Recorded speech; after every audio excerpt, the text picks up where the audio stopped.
શંકરં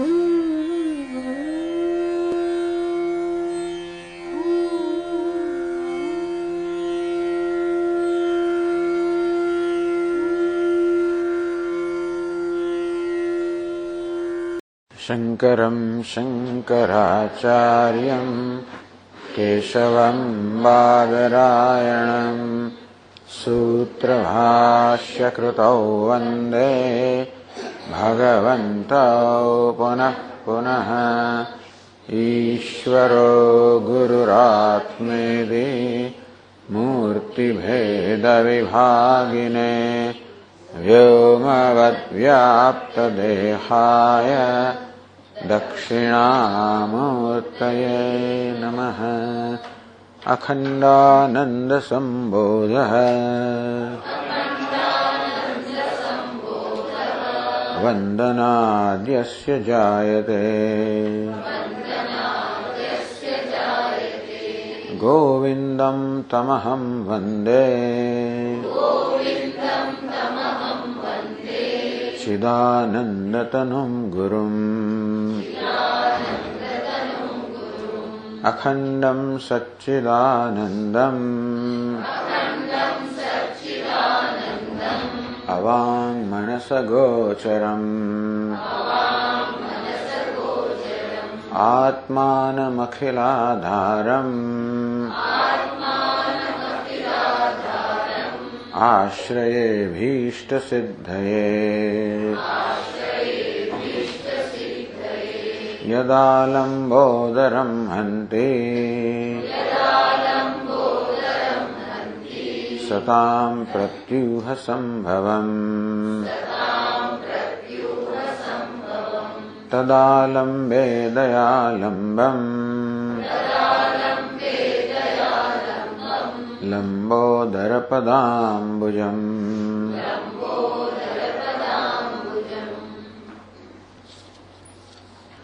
આત્માનાત્મ વિવેકાર્થમ વિવાદોયમ નિરૂપ્યતે. તો 520માં શ્લોકથી ગ્રંથકાર કહે છે કે હવે અમે આ વિવાદ છે એનું નિરૂપણ કરીએ છીએ. વિવાદ તો એક પદ્ધતિ છે. આત્મા અનાત્મ વિવેકયમ, આત્માને અનાત્મા વચ્ચે વિવેક કરવા માટે. તો વિવેક કરવાની કેમ જરૂર પડી? કારણ કે આત્માનાત્મ વિવેકેન જ્ઞાનમ સિદ્ધતિ નાન્યથા. આ જ્ઞાન છે આત્મા અને અનાત્માના વિવેકથી જ આ જ્ઞાન ઉત્પન્ન થાય. કારણ કે આપણા જીવનમાં આત્મા અનાત્માનો અવિવેક છે, અર્થાત અનાત્માને આત્મા માની લેવામાં આવે છે. આત્મા પર અનાત્માના ધર્મનો અધ્યારોપ કરવામાં આવે. આ પ્રકારની પરિસ્થિતિ અત્યારે વિદ્યમાન છે અને આ વિવેકને કારણે જ આપણે સંસાર, સર્વ દુઃખ, શોક વગેરે છે. મોક્ષ એટલે આ સર્વ દુઃખમાંથી મુક્તિ અને તેથી પોતાના સ્વરૂપભૂત આનંદનો આવિર્ભાવ. તો જીવનમાં આ રીતે શોક દુઃખ દૂર થાય અને આપણો સ્વાભાવિક આનંદ છે આવિર્ભાવ થાય. એને માટે આટલું જ જરૂરી છે, એટલું જ જાણવાની જરૂર છે. પહેલા તો એ કે જે પ્રકારના ખ્યાલ હું મારા વિશે સેવી રહ્યો છું બધા ખોટા છે. ટૂંકમાં જીવનમાં જે કે દુઃખ કે શોક મને જન્મે છે, અનુભવું છું, એ માત્ર મારા વિશેના આ ખ્યાલમાંથી એમાંથી જ જન્મે છે. અને આ ખ્યાલ બધા અવિવેકમાંથી જન્મ્યા છે. અર્થાત આત્માનું સ્વરૂપ શું છે, અનાત્માનું શું છે એ ન જાણવાને કારણે બંને ભેગા થઈ ગયા છે. જેવી રીતે લોખંડને ભઠ્ઠીમાં ગરમ કરવામાં આવે તો લાલ ચોળ બની જાય, તો લોખંડ અગ્નિ ભેગા થઈ જાય અને એક અગ્નિનો ગોળો બની જાય. એને કારણે બંને પરસ્પરના ગુણો જાણે કે ગ્રહણ કરે લે. લોખંડ અગ્નિના ગુણ ધારણ કરે લે, લાલ ચોળ બની જાય, ગરમ બની જાય. અગ્નિ જાણે કે લોખંડના ગુણ ધારણ કરે લે, એ ગોળો બની જાય. તો નિરાકાર અગ્નિ આકાર વાળો બની ગયો જાણે કે. અને જે કાળું છે અને ઠંડુ છે એવું લોખંડ લાલ અને ગરમ બની ગયું. એટલે પહેલી નજરે એમ લાગે કે એક જ પદાર્થ છે, અગ્નિનો ગોળો.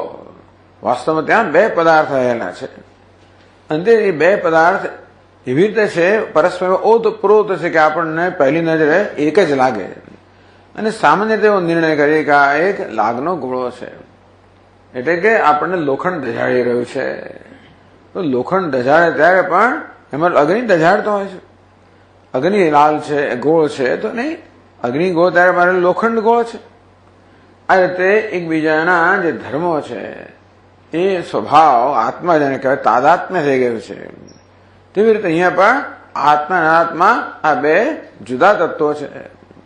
આત્મા ચેતન છે, સાક્ષી છે, શુદ્ધ છે, મુક્ત છે, ચિદાનંદ રૂપ જ છે, શિવ છે. અનાત્મા છે, શરીર છે, ઇન્દ્રિયો, મન, બુદ્ધિ વગેરે જળ છે, વિકારી છે, નશ્વર છે. આવા સ્વભાવ છે, એમાં કશું ખોટું નથી. અનાત્મા જળ છે, વિકારી છે, એક એનો સ્વભાવ છે. અને વસ્તુ એ છે કે એને એ પ્રકારે જાણવાથી કોઈ મુશ્કેલી નથી. આત્મા જેવો છે તેવો એને જાણીએ, એ માટે અનાત્મા જેવો જાણીએ, બસ એટલું જ જરૂરી છે. તો આપણે ભલે ને આગનો ગોળ જોતા હોય છતાં પણ આપણામાં આ પ્રકારનો વિવેક હોય કે આજે ગોળ આકાર છે તો લોખંડનો છે, અગ્નિનો નથી. આજે લાલ રંગની ઉષ્ણતા છે તો અગ્નિના છે, લોખંડના નથી. તો ભાઈ કોઈ આપણા મનમાં કોઈ પ્રકારનો ગૂંચવાડો નથી કે અવિવેક નથી. તમે અહીંયા જાણી લઈએ કે વ્યક્તિત્વ છે બે વસ્તુ, આત્મા અને અનાત્મા. ભલે દેહમાં વગેરે જેવી રીતે ભલે લોખંડમાં આપણે લાલ રંગ જણાતો હોય, ભલે લોખંડમાં ગરમી જણાતી હોય, પરંતુ લોખંડની લાલાશ અને ગરમી તો અગ્નિના છે. તેવી રીતે આ દેહમાં ચેતનતા જણાય છે તો ભલે જણાય, પરંતુ એ ચેતનતા દેહની પોતાની નથી, એ તો ચૈતન્યને કારણે છે. ત્યાં જેવી રીતે આપણને અગ્નિ ગોળ હોય એમ જણાય, આકાર વાળો જણાય, તેવી રીતે અહીં આત્મા કે ચૈતન્ય જણાય કે આ શરીર જેવડો હોય એમ ભાસે છે. ચૈતન્ય આકાર ભાસે છે તો ઉપાધિનો છે. આ પ્રકારના વિવેકની જરૂર છે. તો જેવી રીતે અગ્નિ અને લોખંડ વચ્ચે વિવેક કરાવે મનમાં થાય, એમને કે ભૌતિક રીતે જુદા પડવાની જરૂર પણ નથી. આપણે અગ્નિના લક્ષણો કયા છે કે લાલ અને ઉષ્ણતા અગ્નિના લક્ષણ છે અને ગોળ આકાર એ લોખંડના લક્ષણ છે. તો મનમાં જ આપણે જુદા પાડી શકીએ. અને વિવેક જ્ઞાન, એ જે જ્ઞાન છે ને વિવેક એટલે બંનેને જુદા પાડીને થયેલું જ્ઞાન, તે મનની અંદર જ આપણે ભેગા કર્યા છે. એવું નથી કે ભાઈ આત્મા અનાત્મા ભેગા થઈ ગયા, પણ આપણે ભેગા કર્યા છે. અને તેથી આપણા મનમાં જે ભેગા થઈ ગયા છે અવિવેક છે તેમને જુદા પાડવાની જરૂર છે. સમજીને સમજથી જુદા પાડવાની જરૂર છે. અને તેથી આપણે ગ્રંથકાર હવે શીખવવા માંગે છે કે આત્માનો સ્વભાવ શું છે, અનાત્માનો સ્વભાવ શું છે.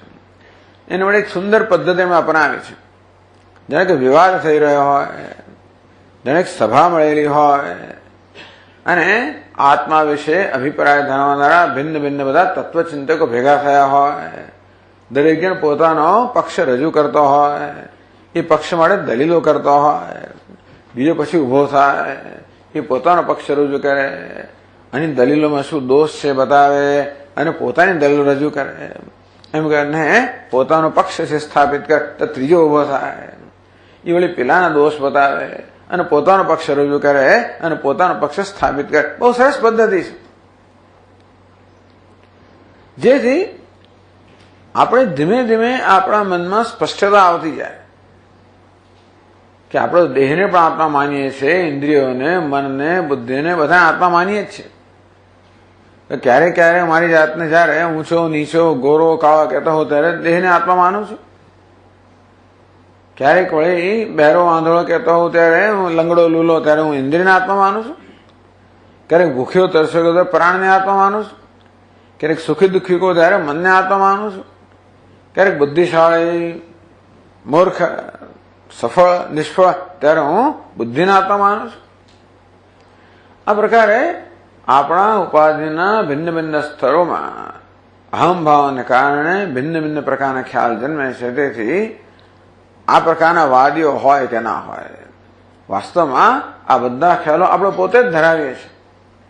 અને તેથી અહીં એવી જાતનું એક વ્યવસ્થા કે એવી જાતની એક પદ્ધતિ રજૂ કરવામાં આવી છે કે જેના એક આવું શાસ્ત્ર ચાલી રહ્યો છે, એને વિવાદ ચાલી રહ્યો, ચાલો એને વિવાદ કહેવાય ભલે, પરંતુ આનો પ્રત્યેક પક્ષ આપણા પોતાના જ ખ્યાલ રજૂ કરે છે.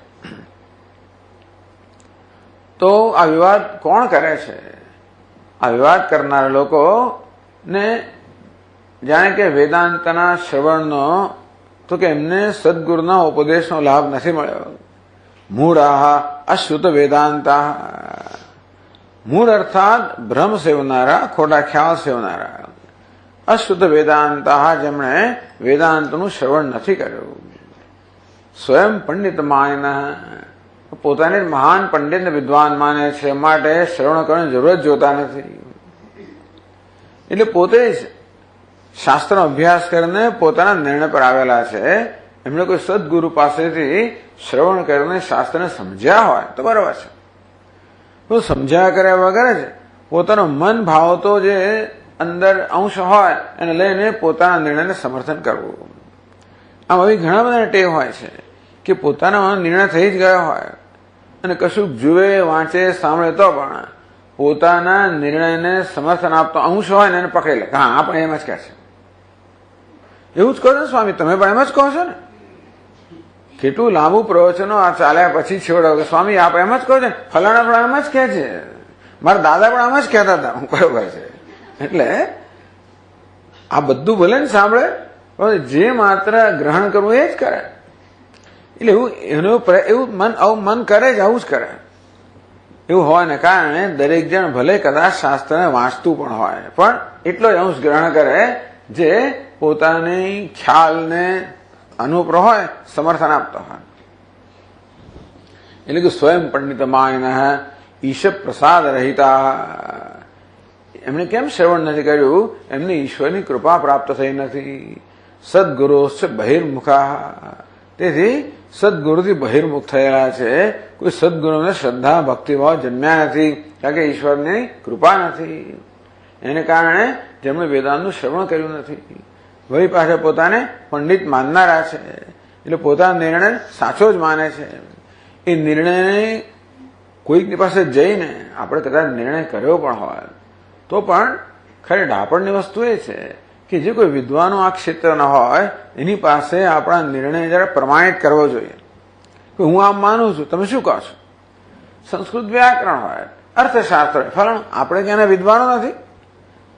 આપણો આયુર્વેદ વિશે કંઈ માનતા હોય, ભલે માનો તમે, પણ છતાં એ કંઈ તમે એવી દવાઓ લેવાને શરૂ કરો પહેલા જરા કોઈને પૂછી જાઓ ભાઈ એ વિષયના નિષ્ણાત. એવી તસદી લેતા નથી અને પોતે જે નિર્ણય ધરાવ્યા છે એ જ અંતિમ નિર્ણય હોય એ પ્રકારે પોતાનું જીવન જીવે છે. સદગુરો બહિર્મુખા વિવદંતી પ્રકારમ તમ, આવા બધા ભેગા હોઈને જે પ્રકારે વિવાદ કરે છે એ શિષ્ય તું સાંભળ. આવી રીતે એક વિવાદની જ્ઞાન વ્યવસ્થા એક રચી હોય અને એના સંદર્ભમાં આપણને ઉપદેશ આપે છે.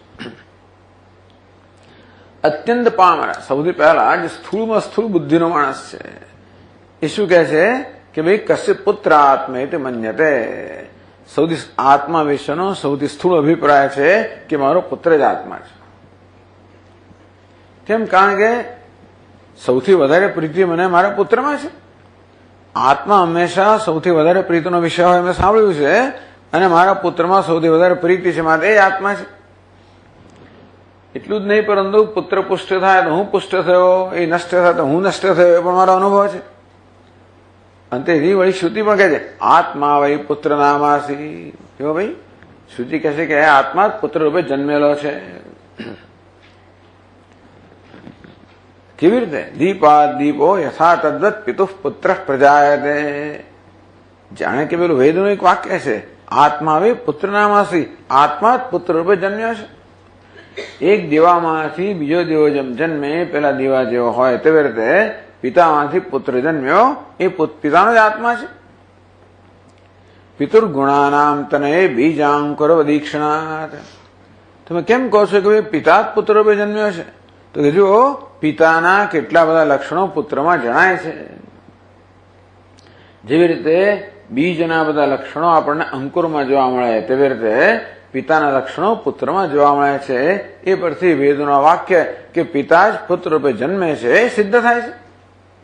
દ્રષ્ટાંત કહ્યું, એક દીવામાંથી બીજો દીવો કેવો જન્મે? પહેલા દીવા જેવો જ. બીજમાં અંકુર કેમ જન્મે? બીજના સંસ્કાર લઈને. તેવી રીતે આ પિતાના સંસ્કાર લઈને પુત્ર જન્મ્યો છે. આત્મા જ પુત્ર રૂપે જન્મે છે. અતો એમ પુત્ર આત્મા મન્યતે. એટલે આ તો છે ને પોતાના અભિપ્રાયને સમર્થન આપવા માટે યુક્તિઓ શોધી કાઢે. એક તો વેદમાંથી એક વાક્ય શોધી કાઢ્યું, આત્મા વય પુત્ર નામાસી. આમાં આત્મા છે, પિતા એમ કે છે કે હું જ આ પુત્ર રૂપે જન્મ્યો છું. કેવી રીતે? તો કે દેવો બીજા દેવાને જન્માવે એવી રીતે. એક દેવો બીજામાંથી જન્મે તે રીતે, બીજ જન્મથી અંકુર જન્મે તે રીતે. તે તો મારા બધા સંસ્કારો છે અને એ જ સૌથી પ્રિય છે. એ સુખી થાય તો હું સુખી થઉં છું, એ દુઃખી તો આપોઆપ દુઃખી થઈ જાઉં છું. એ સફળ થાય તો મને મારી છાતી ફૂલે છે, એ નિષ્ફળ થાય તો મને બહુ દુઃખ થાય છે. એટલે કે એ જ મારો સૌથી વધારે પ્રીતિનો વિષય છે. તો સૌથી વધારે પ્રેમ જહના આત્મા એ તો પુત્ર જ છે. અને આ વેદ પણ કહે છે. અને તેથી એને મનમાં આ દ્રઢ નિશ્ચય થયો કે આ પુત્ર જ આત્મા છે. અત્યંત પાવન, અત્યંત સ્થૂળ બુદ્ધિનો માણસ જુએ છે કે આત્મા તો હું છું, છતાં પુત્રના આત્મા કહે છે. એ બધા છે કે એટલે આ ગૌણ અર્થમાં આત્મા કહેવામાં આવ્યો. તો હવે 118મા પાના પર આપણને 526મા શ્લોકમાં કહે છે,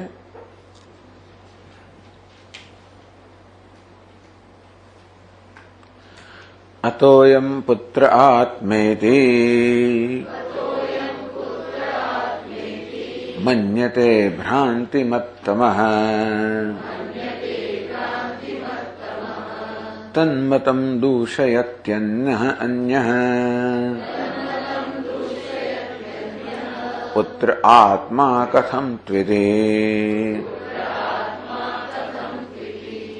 અતઃ આ બધા કારણોથી શ્રુતિ, યુક્તિ અને અનુભવ. શ્રુતિ શું કહે છે? આત્મા વય પુત્ર નામાસી. શ્રુતિ એટલે વેદ કહે છે. યુક્તિ શું કહે છે? એક દીવામાંથી બીજો દીવો બીજ અંકુર થયો તે પુત્ર જ આ પિતા રૂપે જન્મ્યા. અનુભવ શું કહે છે? કે પુત્ર મને સૌથી વધારે પ્રિય છે. એ સુખી હોય તો મને આપોઆપ સુખ થાય છે, એ દુઃખી હોય તો આપોઆપ દુઃખ થાય છે. આમ શ્રુતિ, યુક્તિ અને અનુભવના બળથી આ અત્યંત પામર મનુષ્ય જે છે એ નિર્ણય પર આવ્યો છે. અતઃ અયમ પુત્ર આત્મા એથી ભ્રાંતિમત્તમ. બધા ભ્રાંતિવાળા છે જ, બધા ભૂલેલા છે. પણ એની ભૂલની પણ મર્યાદા કઈક એની પણ મર્યાદા હોય છે. ટૂંકમાં ભ્રાંતિમત્તમ, ટૂંકમાં અત્યંત ભ્રાંત મનુષ્ય. ભ્રાંતોમાં પણ, ભૂલ કરનારાઓમાં પણ, મૂર્ખોમાં પણ અત્યંત મૂર્ખ એવા માણસ એમ કહે છે કે પુત્ર આત્મા છે. તો હવે આ એક વિવાદ ચાલી રહ્યો છે. આમ એક જણે પોતાનો મત પ્રગટ કર્યો, એ મતને સમર્થન આપતી દલીલો કરી, એમ કરીને પોતાના મતને સમર્થિત કર્યો. હવે બીજો ઉભો થાય, તન્મતમ દૂષયતિ અન્ય. બીજો જરાક ઓછી ભ્રાંતિ વાળો, લગભગ એવો જ છતાં જરાક ઓછી ભ્રાંતિ વાળો. અન્ય તન્મતમ દૂષયતિ, એ આના મતને દૂષિત કરે છે. અર્થાત આના મતમાં કે અભિપ્રાય દોષ બતાવે છે. પુત્ર આત્મા કથમ તું તારે અક્કલ, પુત્ર તો આત્મા હોય કેવી રીતે? પુત્ર તો આત્મા હોય શકે કોઈ દિવસ? એમ કરીને પેલાને પડકારે છે. અને હવે પેલાના મતના દોષ બતાવે છે કે પુત્ર કેમ આત્મા ના હોય. ભાઈ પોતાનો મત કહેશે કે દેહ આત્મા હોય, અને એના કારણો કહેશે શ્રુતિ, યુક્તિ અને અનુભવ. તો ચાલો આગળ કહેશે, પ્રીતિમાત્રાત કથમ પુત્ર આત્મા ભવિતુમર્હતે અન્યત્રાપીક્ષતે પ્રીતિઃ ક્ષેત્રપાત્રધનાદિષુ પુત્રાદ વિશિષ્ટા દેહેસ્મિન પ્રાણિનામ પ્રીતિરિષ્યતે પ્રદીપ્તે ભવને પુત્રમ ત્યક્ત્વા જંતુઃ પ્રપલાયતે તમ વિક્રીણાતિ દેહાર્થમ પ્રતિકૂલમ નિહંતિ ચ. તસ્માદાત્મા તુ તનયઃ ન ભવેચ્ચ કદાચન. આ 3 શ્લોકોમાં પુત્ર આત્મા છે મતમાં દોષ રજૂ કરે છે. એટલે આ બહુ સરસ છે, કારણ કે આપણા મનની અંદર પણ આ કંઈક ખ્યાલો આપણે ધરાવતા હોઈએ છીએ. હંમેશા પુત્રના આત્મા કે એવું નથી હોતું, પણ એવો પ્રસંગો આવે જ્યારે પુત્ર આત્મા બની જતો હોય છે. ટૂંકમાં એવી પરિસ્થિતિ ઉભી થાય જ્યારે આપણા માટે પુત્ર કે કશી આપણા સિવાયની વસ્તુ તો એ સૌથી વધારે મહત્વની બની જાય. એના માટે ગમે તે કરવા તૈયાર થઈ જાય. અરે મારી મોટર કાર માટે એટલો પ્રેમ હોય તો એ થાય, દેશ માટે પ્રેમ હોય તો પણ થાય, કશા માટે, ધર્મ માટે પણ લોકો કેટલા વિચાર કરો તો માણસો પોતાનો ભોગ આપી દે છે ને. એટલે પેલો આત્મઘાતી માણસ પોતે જઈને એને કઈ ચિંતા જ નથી. ચિંતા હોય કે એને ભગવાન જાણે, પરંતુ સુઇસાઇડ બોમ્બર્સ, આત્મઘાતી વિસ્ફોટકો બોમ્બર્સ છે આ બધા લોકો. જઈને પોતાની જાતને બ્લો અપ કરે દે, પોતાની જાતને બસ મરવા તૈયાર થઈ જાય, 5 પછી સમારી નાખે. એનો અર્થ શું થયો કે કશીક વસ્તુ પોતાના કરતા પ્રિય છે. એ મોટો ભ્રમ જ છે. પણ ધર્મ કહો, જે કંઈ હોય તે, મોટાભાગના આ બધા લોકો હોય છે એ તો બધા જાણે કે ભ્રાંત જ હોય છે. એટલે એમના મનમાં આ પ્રકારની ભ્રાંતિ જન્મમાં આવી હોય છે કે આ તમારા માટે સર્વશ્રેષ્ઠ વસ્તુ છે. આ ભગવાને આ દેહ આપ્યો છે ને, અને આ જગતનો તો કોઈ ઉપયોગ જ નથી. આમ તો છોડીને જ જવાનું છે. જવાનું ત્યાં પેરેડાઇઝમાં છે, ત્યાં જ ખરું સુખ છે. આ દુનિયામાં કશું સુખ જ નથી. અને તમે સીધા ત્યાં ક્યાં જશો? જો ભગવાનનું કામ કરશો તો, જો ખુદાનું કામ કરશો તો સીધા પહોંચી જશો. ખુદાનું કામ કેમ થાય? આ ખુદાના જે બધા ખુદા જેને નથી ગમતા, તો ખુદાને જે નથી ગમતા, બસ એમને પૂરા કરો. ખુદાએ જે કહ્યું છે એનું પાલન નથી કરતા. એટલે હિન્દુઓ તો ખરા જ, મુસલમાનો પણ. તમે જે પ્રકારના મુસલમાનો, શિયા હો તો સુન્ની, અને સુન્ની હો તો શિયા, વિચાર કરો.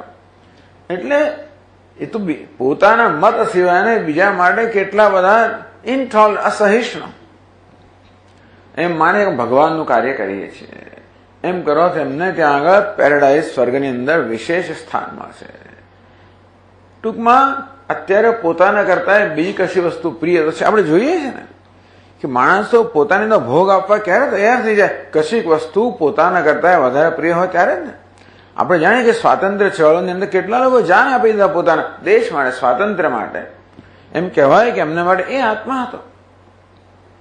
તેમ ઘણા લોકો પોતાને કુરબાન કરી દેતા હોય છે, કોઈકને કોઈ સિદ્ધાંત માટે, કોઈને કોઈ ધ્યેય માટે. એટલા માટે ભલે પુત્ર કયો હોય, ટૂંકમાં પોતાના સિવાય બીજી કોઈ વસ્તુ જીવનમાં ઘણીવાર મહત્વની બની જતી હોય છે દેશ માટે. કેટલી રાજપૂત સ્ત્રીઓ, કેટલા બધા લોકો કઈ અગ્નિમાં કૂદી પડે, કેટલું બધું થયું છે. કેટલા કેસરિયા કર્યા, એ લોકો નીકળી પડ્યા, અને કેટલા લોકોએ કેટલા જાન આપ્યા. અક્કલ આ માણસની જાતે તો જે કર્યું છે દુનિયામાં એ કોઈ કરે નહીં. કેટલા બધા માણસો મરી ગયા, કેટલા બધા દુઃખ ઉત્પન્ન કર્યું છે, એને તો કઈ બીજું કર્યું જ નથી. માણસ જાતે શું કર્યું છે? માત્ર આખી દુનિયા દુઃખ જ ફેલાવ્યું છે. જ્યાં જુઓ ત્યાં હંમેશા યુદ્ધ અને યુદ્ધ, એકદમ નિષ્ઠુરતા, ક્રૂરતા, બીજું કઈ છે જ નહીં. ઇતિહાસ જોયો તો ઇતિહાસમાં છે શું? કોઈ જગ્યાનો ઇતિહાસ, તો કોઈ પણ દેશનો ઇતિહાસ જો આ જ વસ્તુ દેખાય. બસ પેલાને આના ઉપર ચઢાઈ કરી અને આમ પડ્યો અને મારી નાખ્યો, આ જ વસ્તુ. એટલે જે હોય તે ખબર, માણસ કઈ જાતનું આ પ્રાણી છે અને કઈ જાતની વૃત્તિ લઈને આવ્યું છે એ ખબર નથી પડતી આપણને.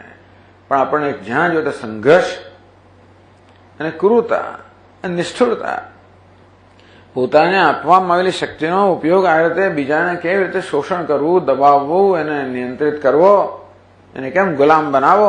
માણસ જ બીજાને ગુલામ બનાવે, વિચાર કરો. એટલે કેટલી બધી, જ્યાં જો ક્રૂરતાનો તો કઈ પાર જ નથી. પણ જે હોય તે ટૂંકમાં એટલે આ બધું બતાવે છે કે, અને એને કારણે કેટલા માણસોનો ભોગ લેવા આવે છે. આ બિચારા આપણા લોકો શું ગુનો કરે છે? વિદેશથી આવી અને તમે એનો હુમલો કરો અને તમે લૂંટી જાઓ, આ કરો ને. કેટલા લોકોએ કેટલા જાન આપ્યા. આમ આપણે તો હૃદય આપણું દ્રવી જાય કે કારણ શું? આટલા બધા સેંકડો લોકો જાય અને બસ કેસરિયા મરી જાય, શેના કારણે મળ્યું છે એમાંથી? એટલે બિચારા રાણા પ્રતાપ 25 વર્ષ સુધી આટલું પછી શેને કારણે? એનું પરિણામ શું? એ આપણને મહામાન છે, પણ એનું છેવટ આપણને મળ્યું કોઈને શું મળ્યું? એટલે આ બધું જોઈએ ત્યારે કેટલું બધું આપણને દુઃખ થાય ક્યારે, પણ છતાં લોકોએ પોતાનો ભોગ તો આપેલો જ છે, જે કંઈક સિદ્ધાંત માટે. રાણા પ્રતાપ કે નહીં ભાઈ હું તો માથું નીચું નહીં જન્માવો, અને સિદ્ધાંત માટે બસ સુંદર વસ્તુ છે, જે એમની અમુક દ્રષ્ટિએ. હું તો અહીંયા એટલું જ કહું છું અત્યારે કે કેવી રીતે માણસ પોતાના કરતા બીજી કશી વસ્તુને વધારે પ્રિય લેખે છે, એને કારણે કેવું પોતાનો ભોગ આપવા તૈયાર થઈ જાય છે. એનું ખાલી દ્રષ્ટા પુત્ર તો અહીંયા આગળ એક દ્રષ્ટાંત તરીકે આપવામાં આવ્યો, પણ બૃહદારણ્યક ઉપનિષદમાં કહેવામાં આવ્યું આત્મનસ્તુ કામાય સર્વમ પ્રિયમ ભવતી. આત્મા પ્રિય છે માટે જ બધી વસ્તુઓ પ્રિય. જે કઈ વસ્તુ પ્રિય છે એટલા માટે કે આત્મા પ્રિય છે. તો રાણા પ્રતાપને કોણ પ્રિય હોય? જે એનું રાજ દેશ છે, એ દેશને જે પ્રેમ કરનારો હોય, એને સાથ આપનારો હોય, એને પ્રિય બને. પોતાને કરતા પોતાને એની મારી સેવા કરે છે કે નહીં, એ દેશની સેવા કરનારો હોય. પેલો કોણ હતો ભામાશે, કોણ ને? હા, એને મહાન, કારણ કે દેશની સેવા કરનારો હતો. એટલે અત્યારે દેશ આત્મા છે, સૌથી પ્રિય છે, એટલે બીજા બધા પ્રિય બને છે. એના સૂત્ર જે છે આત્મનસ્તુ કામાય સર્વમ પ્રિયમ ભવતી, કે આત્મા પ્રિય છે માટે સર્વપ્રિય બને. જીવનનું જોઈએ છે આપણે, પણ આત્મા કોને કહેવાય એની વ્યાખ્યા બદલાતી રહે છે. જેનો ભાવ એ છે કે આત્મા વિશેનો ખ્યાલ બદલાતો જ રહે છે. આપણો પણ જુદા જુદા સંજોગોમાં આત્મા કોને આપણો ખ્યાલ જ બદલાવો જાય છે. એક ક્ષણે જેને આપણે આત્મા માનતા હોઈએ એ આપણા સૌથી વધારે પ્રિય હોય, અને એને પ્રેમ કરનારો આપણો પ્રિય બને. મારે કશું કરવું હોય એને અત્યારનું સમર્પિત છું, એ જ મારો આત્મા છે, એને માટે ગમે તે કરો. મારો સમય શક્તિ બધી વસ્તુ ખર્ચી નાખો, મારી જાતને પણ ગાળી નાખો, એ મને સૌથી પ્રિય. અને એમાં જ મદદ કરનાર જો એ પણ મને પ્રિય બને, અને એમાં વિરોધ કરનાર મારો પ્રિય બને. આમ આપણા બધા રાગ દ્વેષ જન્મતું હોય છે, આ બધા ખ્યાલમાં છે. એટલે ટૂંકમાં પ્રત્યેક ક્ષણે આપણને આત્મા વિશેનો ખ્યાલ હોય જ છે. અને માત્ર જ્ઞાની પુરુષને જ એક ખ્યાલ હોય કે સચ્ચિદાનંદ આત્મા, બાકી તો અજ્ઞાનીનો ખ્યાલ બદલાય જ કરતો હોય. ક્યારેક પિતા સૌથી પ્રિય હોય, ક્યારેક મા સૌથી પ્રિય હોય, ક્યારેક પુત્ર સૌથી પ્રિય હોય, ક્યારેક ધન સૌથી પ્રિય હોય, ક્યારેક કીર્તિ સૌથી પ્રિય હોય. સંભાવિત ચાકીર્તિ મરણાદતિરિચ્યતે. આ ક્ષત્રિય લોકો આપણે કીર્તિ સૌથી મહત્વનું છે. તેથી ક્ષત્રિય અપકીર્તિ થાય તો મરણ કરતા ખરાબ, મરી જવાનું પસંદ કરે. રઘુકુલ રીતિ સદા ચલી જાય, પ્રાણ જાય મારું વચન ન જાય. પ્રાણ જાય પણ વચન ના જાય, એ વચન આત્મા બની ગયું. કંઈક વચન આપ્યું, બસ એને માટે મારી જાતને કુરબાન કરી દઉં. એટલે ટૂંકમાં આત્મા એક વિષયનો ખ્યાલ. પછી દશરથ રાજા ભાઈ પુત્ર આત્મા બની ગયો. એ ગયો, પુત્રે પુષ્ટે હમ પુષ્ટ, પુત્રે નષ્ટે હમ નષ્ટ. પુત્ર જતો રહ્યો, એ ગયા. પણ જોઈએ છે ને, આ તો બીજાનો દ્રષ્ટાંત એટલા મળે કે આપણે આપણી જાતને હમણાં બચાવી રાખી, બીજું કઈ નથી. આપણે એ જ છીએ, અને આ વસ્તુ આપણે જીવનમાં જોવાની છે. આ તો બીજા દ્રષ્ટાંતે આપણે કે આપણે સલામત છીએ, અંતે જ આપણે કઈ કરવાની જરૂર નથી, એવું નથી. ટૂંકમાં જેને આપણે મનન કે નિધિધ્યાસન કહીએ, એનું પ્રયોજન એ છે કે આ બધું જે આપણે અહીં સમજીએ એ આપણા જીવનમાં કેમ લાગુ પડે એ જોવાનું. અને આમાં આ સમજ દ્વારા જે બોધ પ્રાપ્ત થયો, એ બોધ આપણે જીવનમાં કેમ અપનાવવો, તો જ આ બધું જે શ્રવણ છે આપણે કામ લાગે. વેદાંત શાસ્ત્ર શેના માટે છે? આપણું જીવન જીવવા માટે અને આપણામાં સુધારો એટલે કે પરિવર્તન લાવવા માટે, આપણે જે સુખી કરવા માટે. અને દુઃખ તો આપણી બધી ખોટી સમજમાંથી જન્મતું હોય છે. જેવી આપણી સમજ તેવું આપણું વર્તન, તેવો વ્યવહાર, તેવા આપણે. આ વેદાંત શાસ્ત્ર આપણી સમજમાં પરિવર્તન લાવવા માંગે છે. પણ માત્ર સમજમાં પરિવર્તન આવે અને અહીં ના ઉતરે, એટલે અહીંથી અહીં ઉતારવું, સમજને આપણા જીવનમાં ઉતારો, વ્યવહારમાં ઉતારવું, સમજ પ્રમાણે જીવવું, એનું નામ વિજ્ઞાન. સમજ અને જ્ઞાન કહેવાય, એ પ્રકારે જીવવું એને વિજ્ઞાન કહેવાય. એ જ્ઞાન જયારે વિજ્ઞાન બને, અનુભવ પર્યંતનું બને, ત્યારે એ આપણા માટે આશીર્વાદરૂપ નીવડે. એ કામ આપણે કરવાનું છે. અહીં પણ થતું હોય છે, અને છતાં છેવટ તો પ્રત્યેક વ્યક્તિએ પોતાની જાતે આ કરવાનું હોય કે આ જે અત્યારે હું શીખ્યો એ મારે, એનો અર્થ મારા માટે શું, એ મને કઈ રીતે લાગુ પડે છે. અને એનું નામ નિધિધ્યાસન, મનન પણ ખરો. કારણ કે જે શ્રવણ દરમિયાન આપણે જે સામાન્ય નિયમ કે સામાન્ય સિદ્ધાંતો શીખ્યા, એને આપણા વ્યક્તિગત વિશેષ જીવનની અંદર એની ઉપયોગ જોવો, એ માટે તર્ક ચલાવવો પડે ને. એટલે આપણે વિચારવું પડે અને કેવી રીતે આ વસ્તુ આપણા જીવનમાં લાગુ પડે છે, એનું નામ છે મનન. અને પછી યાદ રાખીને એનો અમલ કરો, નામ નિધિધ્યાસન. એક દાડો મનન નિધિધ્યાસન નહીં, ચાલુ જ રાખવાનું. એટલે આ બધું આપણે ઘણા દ્રષ્ટાંતો લઈને શા માટે આ બધું, જેથી આપણા કોઈક દ્રષ્ટાંત આપણને લાગુ પડે અને આપણા જીવનમાં એ વસ્તુનો અમલ કરવામાં મદદરૂપ થાય. પરંતુ આ તો પુત્ર આત્મા આવી, પુત્રના આત્મા આપણને બહુ લાગે, વિચિત્ર લાગે. આવતો હોતો હશે કોઈ પુત્રના આત્મા કહેતો જ, પણ આપણે પુત્ર એટલે આપણા સિવાયની કશી વસ્તુ જીવનમાં અને કયા સંજોગોમાં શું પ્રિય બની જાય કહેવાય જ નહીં. માણસો લડી પડે પેલા જ માટે, પેલા નામ કેમ, તેને કેમ નામ કહે, તારે શું પણ કેમ, કારણ કે અત્યારે એ સૌથી પ્રિય બની ગયો. અંતે બીજા પ્રિય કરતા એ પ્રિય બની જાય, અને પછી એમાં કેવું ઝંઝટનું થતું હોય ને બધું. કોઈકનો પક્ષ લઈને આપણે કોઈની સાથે કંઈ કરતા હોઈએ એમ તે વધારે પ્રિય બની ગયો. અને મારું પોતાની મિત્રતાને હોડમાં મૂકવા તૈયાર થઈ ગયો. આ મારો મિત્ર છે ને આ મિત્ર છે, પણ એની બે વચ્ચે કંઈ થયું એટલે હું કંઈક પક્ષ લઈને આની સાથે એનો શું થયો, મારી મિત્રતા હોડમાં મૂકવા તૈયાર થયો છું આને માટે. એટલે એ વખતે આ આત્મા બની ગયો. જેને માટે હું બધું સમર્પિત કર્યો એ આત્મા એક ક્ષણ, અડધો કલાક પછી એ આત્મા માટે બીજો આત્મા બની જાય, એની સાથે ઝઘડો, એ જુદી વાત છે પાછી. પરંતુ આ બધા દ્વારા સમજવાનું એ છે કે હંમેશા આપણા મનમાં આત્મા વિશે ખ્યાલ હોય, અને એ જ ખ્યાલ છે આપણા બધા વર્તનનું, બધી વસ્તુનો નિર્ણય કરતો હોય છે. જાણો કે આમ કેમ વર્તે, હું કોને હાથમાં કહેતો હતો, આને બધા રાગ જન્મ્યો કોને હાથમાં કહેતો હતો, દ્વેષ જન્મ્યો કોને હાથમાં કહેતો હતો. એક સચ્ચિદાનંદ આત્મા કીધું ક્યાંય રાગ દ્વેષ જન્મે જ નહીં. એ સિવાયને કશાયના આત્મા રાગ દ્વેષ જન્મવાના છે. સચ્ચિદાનંદ કેમ રાગ, કારણ કે સચ્ચિદાનંદ જ સર્વ છે. એ હું છે, હુંમાં રાગ દ્વેષ ના હોય, ઈશ્વર બધામાં હોય. આ રીતે વેદાંત શાસ્ત્ર આપણને આપણું જીવન જીવવા માટે છે. જીવન ક્યારે જીવાય, આપણી સમજ પ્રમાણે જીવન જીવાય છે. આમ સમજમાં જ્યાં જરૂર હોય ત્યાં, આપણી સમજ સાચી હોય તો બરાબર, એનો અર્થ આપણે સમર્થન મળે. આપણી સમજમાં કંઈ દોષ હોય તો આપણે દૂર કરીને સમજને સુધારીએ, એના માટે આ છે. બીજો પક્ષ, પ્રીતિ માત્રા કથમ પુત્ર આત્મા ભય તો મારે હતી. બીજો પેલાને પડકારે છે, તું કહેશે કે પુત્ર આત્મા છે કારણ કે તને એના પ્રીતિ છે, પ્રીતિ છે માટે જ પુત્ર આત્મા છે એવું કેમ કહેવાય. અન્યત્રાપેક્ષતે પ્રીતિ, એવું નથી કે ભાઈ આત્મા ક્યારે હંમેશા એના માટે પ્રીતિ હોય. તો એક નિયમ છે કે આપણો આત્મા વિશેનો ખ્યાલ મેં બદલાયા કરે છે, કારણ કે દરેક સંજોગોમાં મારો પ્રીતિનું પાત્ર બદલાયા કરે. તો ખરી આત્મા કોને કહેવાય, જે હંમેશા પ્રીતિનું પાત્ર રહે. હમણાં હોય ને પછી ના હોય નહીં. એટલે ભાઈ આ પુત્ર એટલે આ કસોટી છે.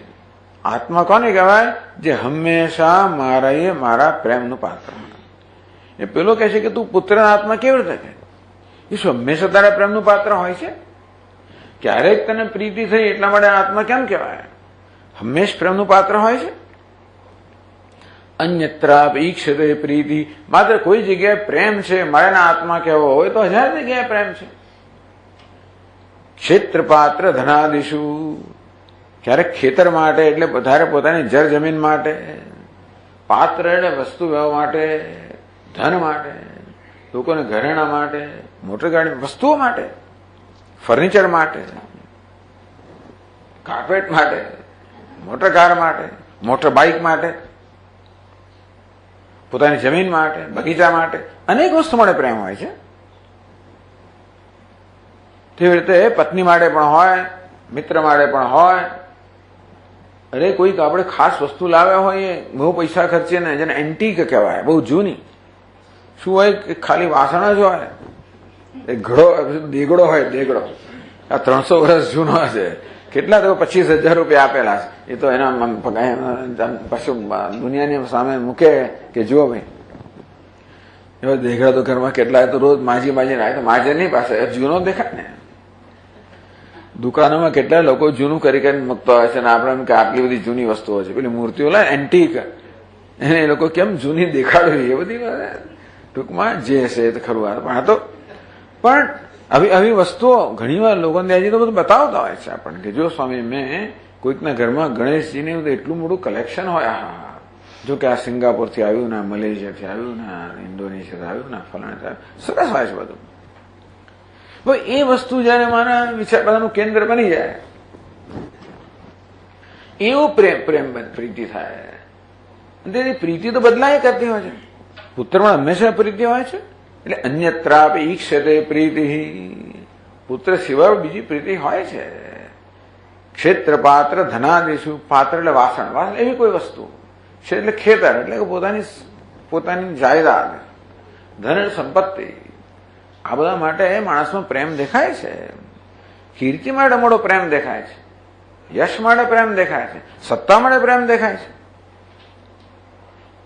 આ ક્ષેત્ર પાત્ર કથાનો હિસાબ નથી તો કે ક્ષેત્ર પાત્ર માટે સત્તા માટે ખબર નથી પડતી આજકાલ. જો કે ટૂંકમાં આ ક્ષેત્ર પાત્ર પ્રિય છે મારે સત્તા પ્રિય છે, કે સત્તા પ્રિય છે મારે, એટલે પૈસાને કારણે સત્તા મળે, સત્તાને કારણે પૈસા મળે, શું પ્રિય છે ખબર પડતી નથી. પણ ટૂંકમાં આ બધી વસ્તુઓ પ્રિય હોય છે બધાને. એટલો પુત્ર પ્રિય છે એવો છે. એટલે કશી વસ્તુ પ્રિય છે મારે આત્મા છે, તો ખાલી પુત્ર જ નહીં, આ બધી વસ્તુના આત્મા તારે કહેવી જોઈએ. અંજો તમે કે ના બધા માટે પ્રેમ, પુત્રનો સૌથી વધારે પ્રેમ છે માટે આત્મા છે. બીજા માટે પ્રેમ ખરો પુત્ર જેટલો કે એવું નથી. પુત્રાદ વિશિષ્ટાદેસ્મિન પ્રાણ્યનામ પ્રીતિરિષ્યતે. બધા લોકોને પુત્ર માટે સૌથી વધારે પ્રેમ હોય એવો કોઈ નિયમ જણાતો નથી. પુત્ર કરતા પણ પ્રાણીઓને પોતાના દેહમાં વધારે પ્રેમ હોય છે. દેહ સલામત હોય ત્યાં જો પુત્ર માટે પ્રેમ હોય, પણ દેહને કશું થવાની સંભાવના જન્મે ત્યારે પેલો પ્રેમ જે છે એની બરોબર કસોટી થાય છે. પુત્રાદ વિશિષ્ટાદેસ્મિન પ્રાણીનામ પ્રીતિરિષ્યતે. એટલે તો પુત્ર કરતા શરીર પર વધારે પ્રીતિ હોય એવું પ્રાણીમાં મોટા ભાગના લોકો દેખાય છે. તમે ક્યારે એવું દેખા પ્રદીપ્તે ભવનમ પુત્રમ ત્યક્ત્વા જંતુ પ્રલાયતે. આગ લાગે ત્યારે ઘણી વાર બાળકને છોડી મા બાપ ભાગી જતા હોય છે. ત્યારે પોતાનો જીવ પ્રાણ પેલા પુત્ર કરતા વહાલો થઈ જાય છે. ભૂકંપમાં ને બીજે બધાને આ બધું જણાવ્યું ને આપણને કે પેલો રહી ગયો ત્યાં નીકળી ઉતરી પડ્યા, પછી ખબર પડી કે આપણો દીકરો ક્યાં છે, અરે તો ત્યાં બાથરૂમમાં છે, ફલાણી જગ્યાએ છે. એટલે જયારે પોતાનો જાન આવે ત્યારે બધું ભૂલાઈ જતું હોય છે.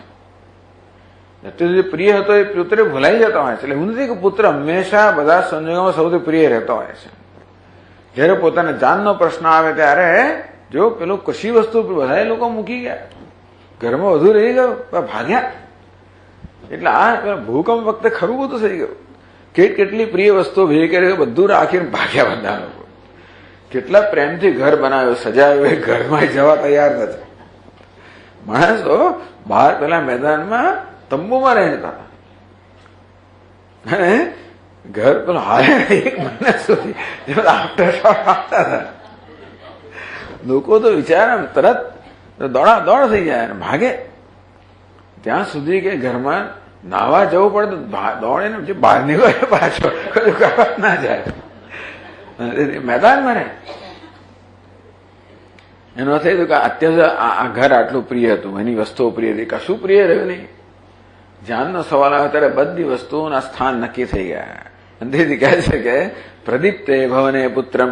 હવે એ લોકોને આ બધો અનુભવ નહીં હોય છે ભૂકંપ એ દ્રષ્ટાંતો આપ્યા હોત. કેવી આવામાં લોકો કેવું છોડી છોડ ભાગી જતા હોય છે. ટૂંકમાં આગ લાગે એટલે ટૂંકમાં પોતાના જાનનો જયારે આવી રીતે ખતરો હોય, જોખમ હોય ત્યારે પુત્રમ ત્યક્ત્વા જંતુ પ્રલાયતે. પુત્ર એટલે જેને અત્યાર પ્રિય માનતા હતા, ભલે મારી એન્ટિક વસ્તુ હોય ને આ હોય ને તે બધી વસ્તુ ત્યાં રહી જાય, અને આપણે ભાગીએ. એટલે જે અત્યંત પ્રિય વસ્તુ હતી એને છોડે પણ માણસ પલાયન થઈ જાય છે. એ બતાવે છે કે પુત્ર કહો કે બીજી કોઈ પ્રિય વસ્તુ કરતા પોતાના જાન માટે વધારે પ્રેમ, પોતાના દેહ માટે, જાન એટલે દેહ છે ત્યાં સુધી ઊંચ માટે, પોતાના દેહ માટે કે પ્રાણ માટે વધારે પ્રેમ તો દેખાય જ છે. માટે એને પેલાને આવી રીતે પડકારે છે કે માત્ર પુત્ર મળે પ્રેમ છે, માટે પુત્રના આત્મા કહેતો હોય તો અનેક વસ્તુ મળે પ્રેમ છે, જેમ ક્ષેત્ર, પાત્ર, ધન વગેરે માટે એટલું જ નહીં, પરંતુ આપણે જોઈએ છે કે ઘણી વાર, કેટલી બધી વાર પુત્ર કરતા બીજી વસ્તુમાં વધારે પ્રેમ હોય છે. જેમ કે પોતાના દેહમાં વધારે પ્રેમ, તમ વિક્રીણાતે દેહાર્થમ, માણસ છેવટે પોતે જીવવા માટે પુત્રને વેચી દે. આ બધું દુનિયા બને છે. કેટલા બાળકો વેચાય છે દુનિયાની અંદર, એ બધી ક્યાં વાત કરીએ ટૂંકમાં. બિચારા ક્યાં તો માણસની ક્રૂરતા, ઘણા લોકો એમને વેચી દેતા હોય છે પૈસા માટે, ઘણા લોકો લાચારીથી. એટલે માણસ લાચાર બની જાય ત્યાં સુધી કે છેવટે ક્યાં તો પોતે જીવવું કે પછી આ પુત્રની સાથે જીવવું. એટલે એને મોકલી દે, વેચી પણ દે, બધું કરે. વિક્રીણાતમ વિક્રીણાત દેહાર્થમ, પ્રતિકૂલનો પુત્ર ખરેખર સામો થયો નિહંતે છે, મારી નાખવાના પણ ઘણા દ્રષ્ટાંત હોય છે. પુત્રને મારી પણ નાખે, છેડો પોતાના જાનનો ખતરો હોય તો એને મારી પણ નાખે, અથવા તો ઘણી વાર. હવે એ તો બધા છાપામાં હજાર જાતના કિસ્સા હતા, મારા કરતા જાણતા હશો કે લોકો શું શું કરે છે બધું. પણ જયારે એમ લાગે કે દીકરી, જો એને કારણે મારું આ નામ ખરાબ થવાનું છે તો લોકો ગમે તે કરે, તેમ દીકરા માટે કરતા હશે. એટલે ટૂંકમાં જોઈએ છે કે પુત્ર કરતા લોકોને દેહ માટે, પ્રાણ માટે વધારે પ્રીતિ હોય છે. જોઈએ છે પુત્ર મારી પણ નાખે, વેચી પણ દે, છોડી પણ દે. તસ્માત આત્મા તો તનયો ન ભવે છે કદાચન, માટે એવું ક્યારે પણ ના કહેવાય કે આ તનય એટલે પુત્ર આત્મા છે, એવું ક્યારે પણ ના કહેવાય. એટલે આ વિવેક આપણને આપવામાં આવ્યો. એટલે આપણે પણ આપણા જીવનમાં ઘણી વસ્તુઓને બહુ પ્રેમ કરતા હોઈએ છીએ, અને એને કારણે એ જાણે આપણો આત્મા બની જતો હોય છે. એને માટે ઘણો ભોગ આપતા હોઈએ છીએ. ત્યાં સુધી કે જેમ કબીરજી ગાય ને ભાઈ કે બીત ગયે દિન, બધા દિવસો વીતી ગયા અને હરિભજન તો થયું નહીં વગેરે વગેરે. ઘણી મહત્વની વસ્તુ રહીએ છે આ બધી વસ્તુને આત્મા માનવાના કારણે જીવનમાં કેટલી મહત્વની વસ્તુ રહી જતી હોય છે. એ જયારે આપણે વિચારીએ બેસીને તો ખબર પડે કે આપણો પ્રેમ ક્યાં છે, આપણે શું કરીએ છીએ એના માટે, એને કારણે શું ગુમાવીએ છીએ. આ રીતે ધીમે ધીમે આવી પ્રાયોરિટીઝ, અગ્રિમતાઓ ધીમે ધીમે બધી સ્પષ્ટ થાય. એ માટે આ પ્રકારની દલીલ અહીંયા આપવામાં આવી છે. એટલે ખરેખર કોઈ પુત્રના આત્મા કહેતું તું બીજું નહીં, એ પણ કહે કે ના કહે, આ વસ્તુ આપણા જીવનમાં દેખાય છે. આપણે કેટલી બધી વસ્તુઓ છે કે વ્યક્તિઓ હોય એને કેટલી મહત્તા આપતા હોઈએ છીએ, કેટલો ભોગ આપતા હોઈએ છીએ, અને પછી આપણે વિચાર કરીએ કે ખરેખર હંમેશા પ્રેમ તો એવું નથી. અમુક સંજોગોમાં પ્રેમ જળવાઈ રહેતો હોય. જ્યાં સુધી વસ્તુ ઉપકાર હોય ત્યાં સુધી પ્રેમ જળવાય. પુત્ર માટે પણ જ્યાં સુધી પુત્ર ઉપયોગી હોય કે ઉપકારક હોય ત્યાં સુધી. એ અપકારક બને તો પ્રેમ રહેતો નથી. એ પુત્ર માટેનો પ્રેમ પણ કે હંમેશા 24 કલાક ના રહે પાછો. માં કે બાપ પુત્રને ગમે ચાહતી હોય તો બે ધોલ લગાવી દે ઘણી વાર. કેમ થાય છે? કારણ કે તે વખતે કંઈક કરતો હોય, પેલો જીત કરતો હોય, પેલું કરતો હોય, ફલાણું કઈ ચોરી કરેલા માં નથી, કઈ કરીને આવ્યો હોય, એટલે તે વખતે પ્રિય નથી રહેતો. મિત્ર પણ પ્રિય ક્યારે છે? બધી મારી શરતોનું પાલન થતું હોય ત્યારે, અનુકૂળ હોય ત્યારે, ઉપયોગી હોય ત્યારે, ઉપકારક હોય ત્યારે, મારી ઈચ્છાને અનુરૂપ હોય ત્યારે, મારા રાગદ્વેષનો સંતોષ હોય ત્યારે. આપણે વિચારીએ આ રીતે. એને કહે છે કે આ પુત્ર કે બીજી કોઈ વસ્તુ આત્મા હોઈ શકે એવું ક્યારે કહી ના શકાય. આત્મા છે એમ ના કહી શકાય. એટલે પેલા આટલી દલીલો કરેલી કે પુત્ર સૌથી પ્રિય છે, પ્રીતિ છે માટે આત્મા છે. બીજું કે પિતા જ પુત્ર રૂપે જન્મે છે, કારણ કે એક દીપકમાંથી બીજો દીપક બીજો એવો જ જન્મે, તેવી રીતે પિતા એવો જ પુત્ર જન્મતો હોય છે. બીજમાં જેમ બીજના સંસ્કાર જેમ અંકુરમાં આવે તેમ પિતાના સંસ્કાર પુત્રમાં દેખાય છે, માટે પિતા પુત્ર રૂપે જન્મ્યો છે. તો હવે એ જે યુક્તિ આપે ને એનું અહીંયા આગળ એને એ યુક્તિ જે છે એને દોષ બતાવે છે અને આગળ કહે છે ગુણરૂપાદિ સાદૃશ્યમ દીપવન્ન સુતે પિતુઃ અવ્યંગા જાયતે વ્યંગઃ સગુણાદપી દુર્ગુણઃ.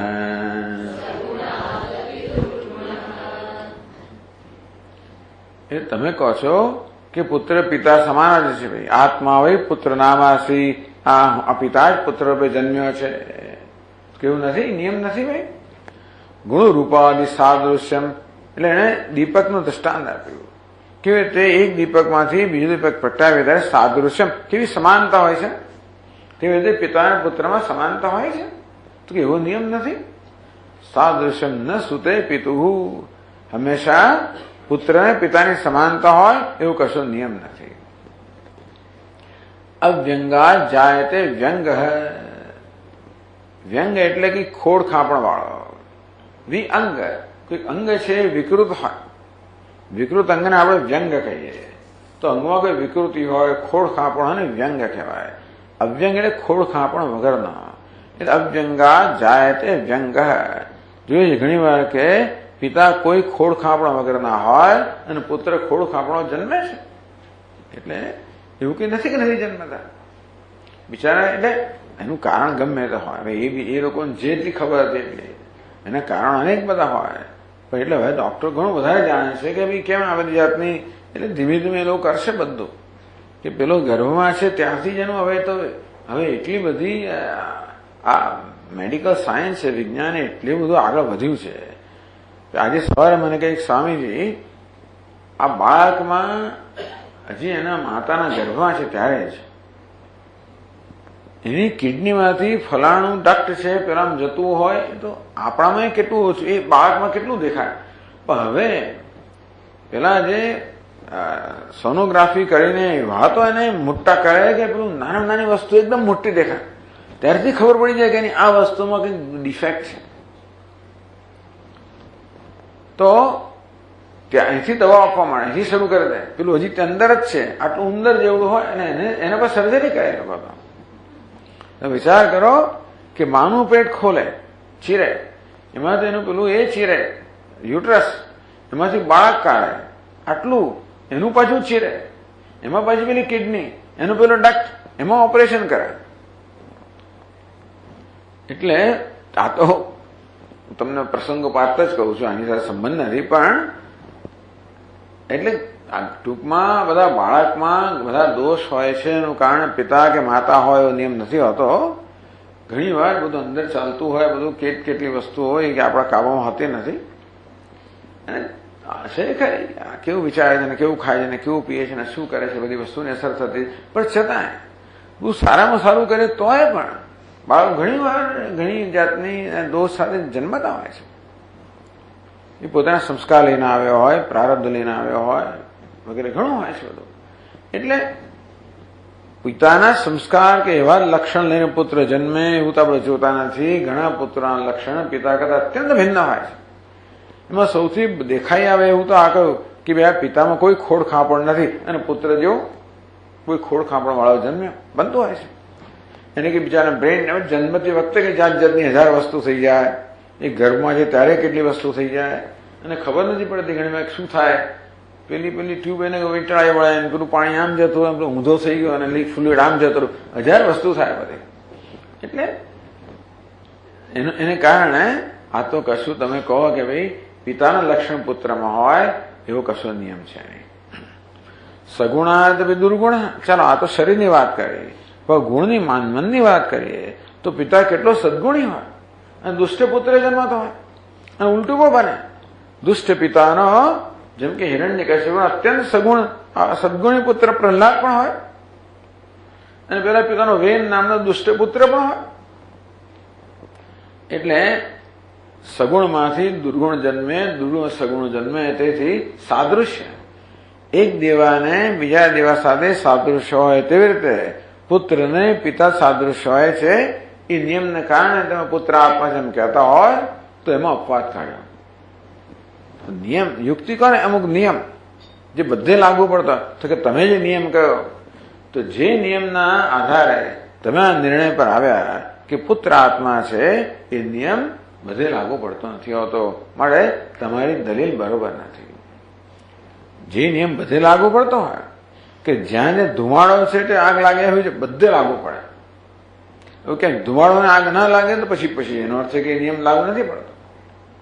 તો તેવી તમે જે નિયમ કહ્યા કે કારણ કે આ પ્રીતિનું પાત્ર છે માટે આત્મા છે, તો કે એવો નિયમ નથી.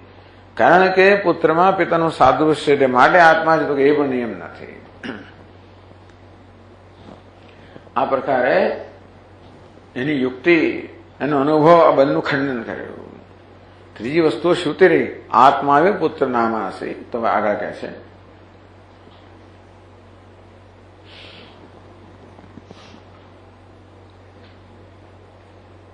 આભાસ માત્રાસ્તા સર્વાઃ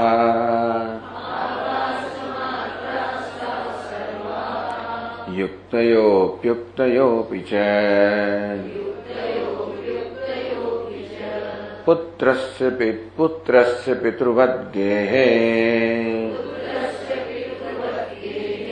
સર્વકાર્યેષુ વસ્તુષુ સ્વામિત્વદ્યોતનાયાસ્મિન આત્મત્વમુપચર્યતે શ્રુત્યા તુ મુખ્યયા વૃત્ત્યા પુત્ર આત્મેતિ નોચ્યતે ઔપચારિકમાત્મત્વમ પુત્રે તસ્માન્ન મુખ્યતઃ.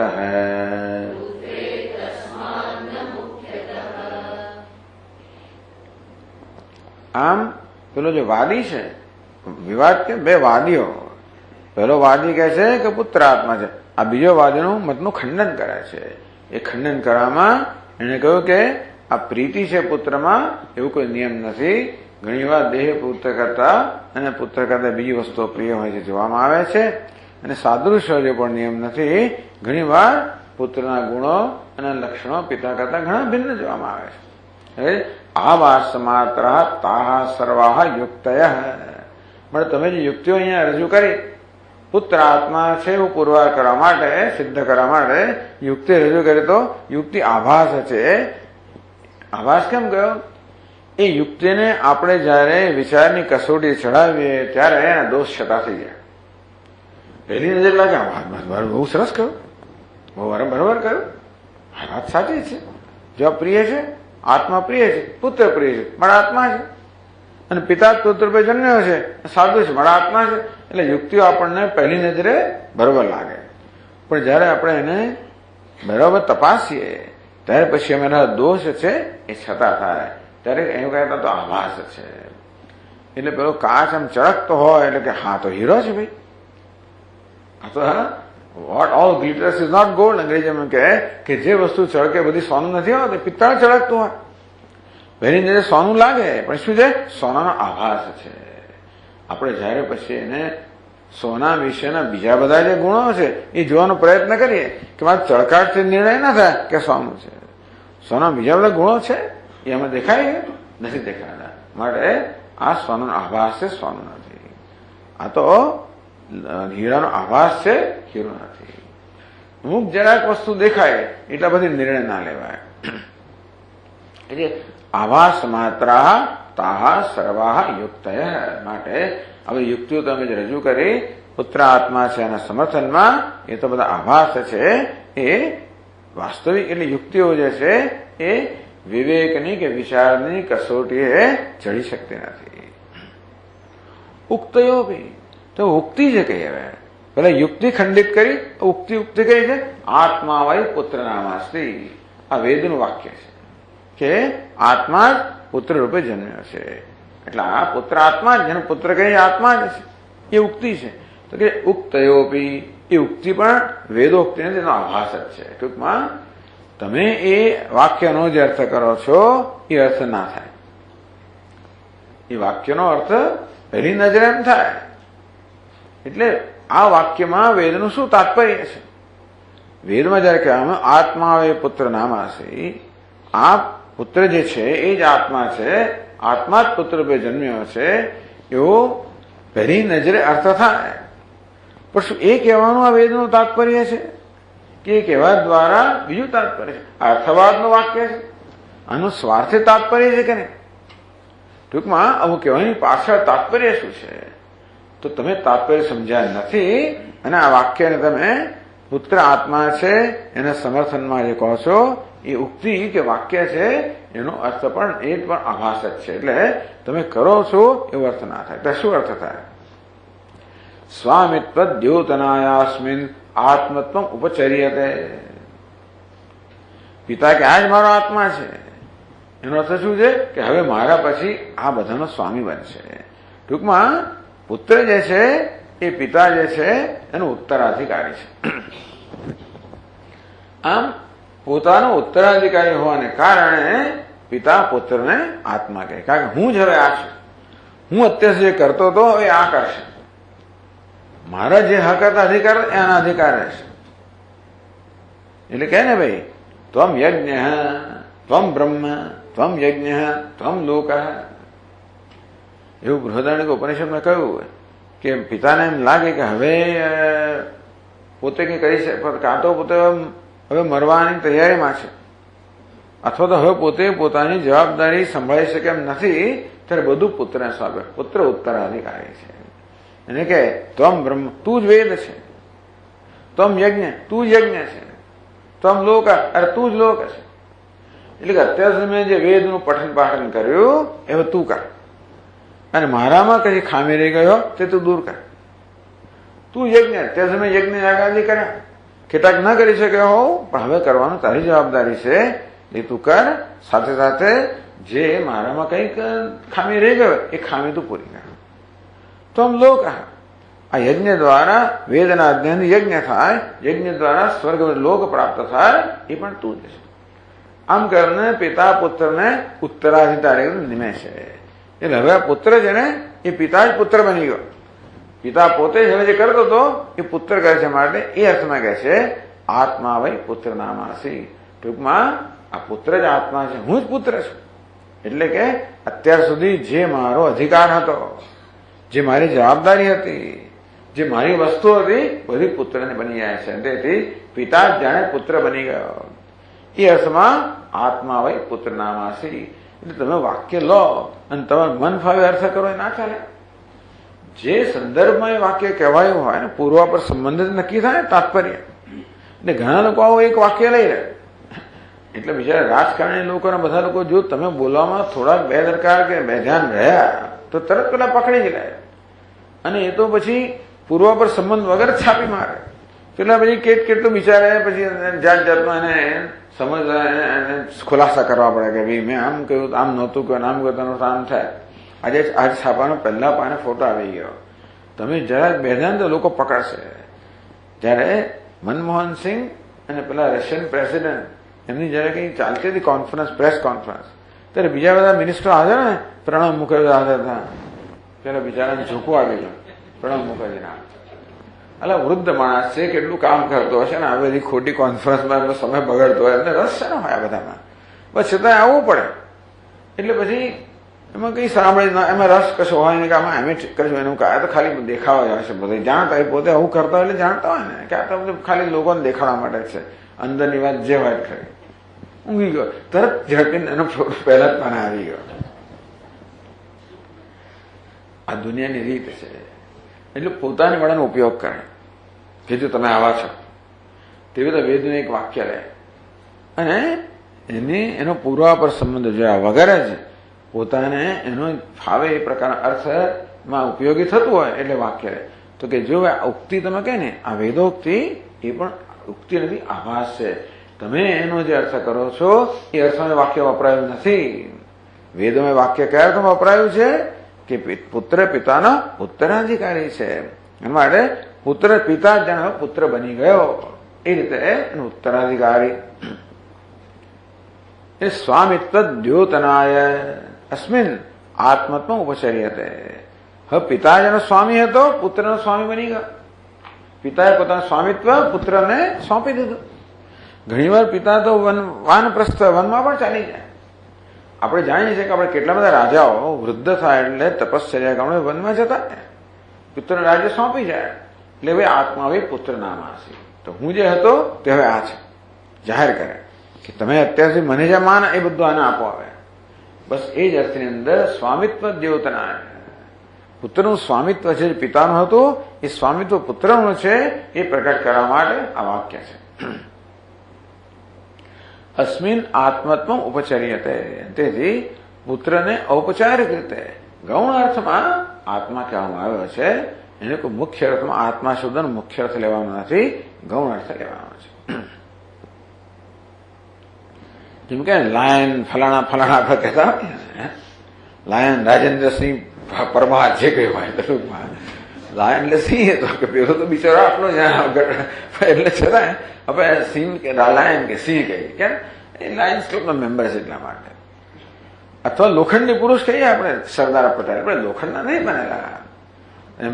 એમની સંકલ્પ શક્તિ એવી લોખંડી એવી હોય એટલે અમુક જાતના ગુણની સમાનતાને કારણે લોખંડી પુરુષ કહીએ એનો મુખ્ય અર્થ ના લેવાનો હોય. અમુક જાતની સમાનતાને કારણે પુત્ર કયો એટલા આપણે મુખ્ય અર્થ લેવાનો નહીં લેવાનો. એટલે કયા શબ્દનો મુખ્ય અર્થ કરવો, શેનો ગૌણ અર્થ કરવો, આ બધું વિચાર માંગી લે છે. અને વિચાર કર્યા વગર તમે એમનેમાં જે વસ્તુને અહીંયા ટાંકો તમારા અનુકૂળતા માટે એ તો વાત બરોબર નથી. એટલે ઉક્તિનો પણ આભાસ છે. ઔપચારિકમ આત્મત્વમ પુત્રે તસ્માન મુખ્યતઃ. આ બધા કારણોથી સૂત્રીમાં પણ આ પુત્ર માટે આત્મા શબ્દનો જે પ્રયોગ થયો એ ઔપચારિક ગૌણ અર્થમાં મુખ્ય અર્થમાં નથી. આમ કરીને પુત્ર આત્મા છે માટે જે કંઈ દલીલો રજૂ કરવામાં આવી હતી એ બધાનું ખંડન કરવામાં આવ્યું. શ્રુતિ, યુક્તિ અને અનુભવ આ ત્રણનું ખંડન કરવામાં આવ્યું. હવે આ પક્ષ આપણે એટલો ઉપયોગી જણાય કે ના જણાય પણ પદ્ધતિ જોવાની છે કે કોઈ પણ પક્ષ આપણો હોય ત્યારે એ પક્ષને સ્થાપિત કરવામાં કેટલી વસ્તુની જરૂર પડે. શાસ્ત્ર પણ જોઈએ, યુક્તિ પણ જોઈએ, અનુભવ પણ જોઈએ. અને તમારો કોઈનો પક્ષ ખોટો ઠરાવ હોય તો આ ત્રણ દોષ કાઢવા પડે. એ પ્રકારે આ વિચાર ચાલી રહ્યો છે. આત્માને મારો શું સ્વભાવ હશે તો પુત્ર તો આત્માથી એ પહેલા સિદ્ધ કરવામાં આવ્યું. આ વિવેકવાદી છે એ પોતાનો પક્ષ રજૂ કરશે, એ પોતાની દલીલો કરશે. આ પ્રકારે બહુ સરસ રીતે આ વિચારધારા ચાલે છે. ઓમ પૂર્ણમદ પૂર્ણમિદમ પૂર્ણાત પૂર્ણમુદચ્યતે પૂર્ણસ્ય પૂર્ણમાદાય પૂર્ણમેવાવશિષ્યતે. ઓમ શાંતિ શાંતિ શાંતિ. શંકરં શંકરાચાર્યં કેશવં બાદરાયણં સૂત્રભાષ્યકૃતૌ વંદે ભગવन्तौ પુનઃ પુનઃ.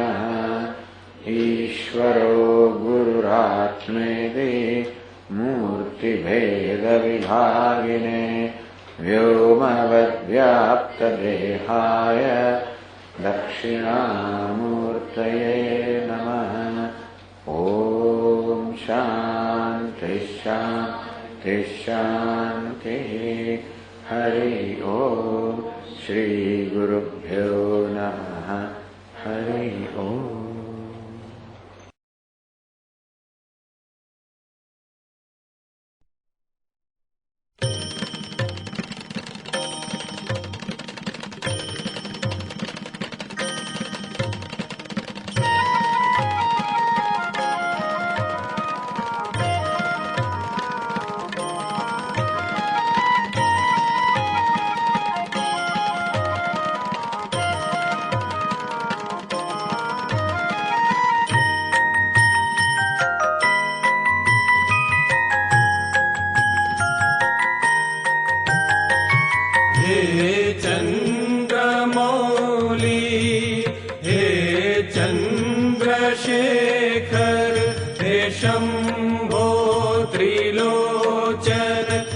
संकट त्रिपुरारि अर्चन। जय जय हे शंकर, हे भस्मांग सुंदर, हे पशुपति हरिहर, हे चंद्रमौली, हे चंद्रशेखर, हे शंभो त्रिलोचन, हे संकट विमोचन, हे त्रिपुरारि अर्चन। जय जय हे शंकर, हे भस्मांग सुंदर, हे पशुपति हरिहर, हे चंद्रमौली, हे चंद्रशेखर।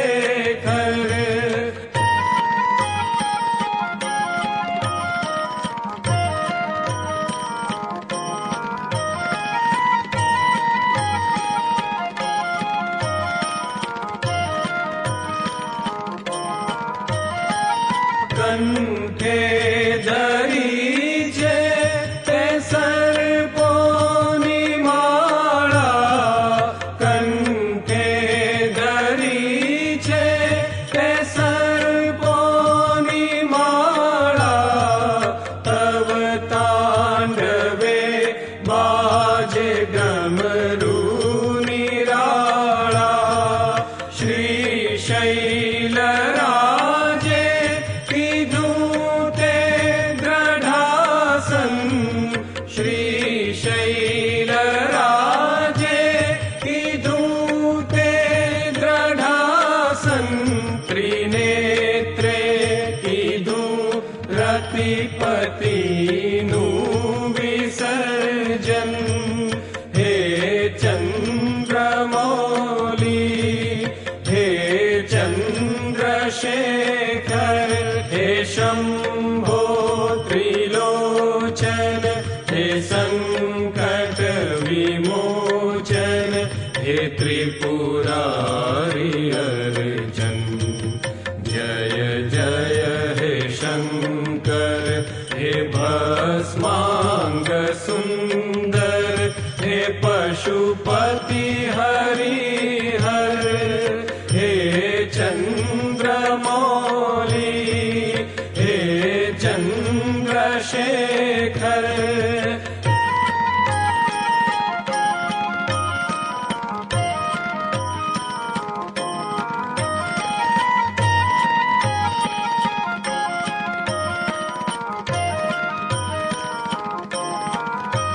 प्रभु विश्व काजे ते शिर गंगाधारी, प्रभु विश्व काजे ते शिर गंगाधारी। पर्वत दुहितानि पूजा स्वीकारी, जगमंगलार्थे ते असुरो संहार्या, जगमंगलार्थे ते असुरो संहार्या। पीने हळाहळ ते पथ कई पसार्या, हे चंद्रमौली, हे चंद्रशेखर, हे शंभो त्रिलोचन, हे संकट विमोचन, हे त्रिपुरारि अर्चन। जय जय हे शंकर, हे भस्मांग सुंदर, हे पशुपति हरिहर, हे चंद्रमौली, हे चंद्रशेखर, हे चंद्रमौली, हे चंद्रशेखर, हे चंद्रमौली, हे चंद्रशेखर।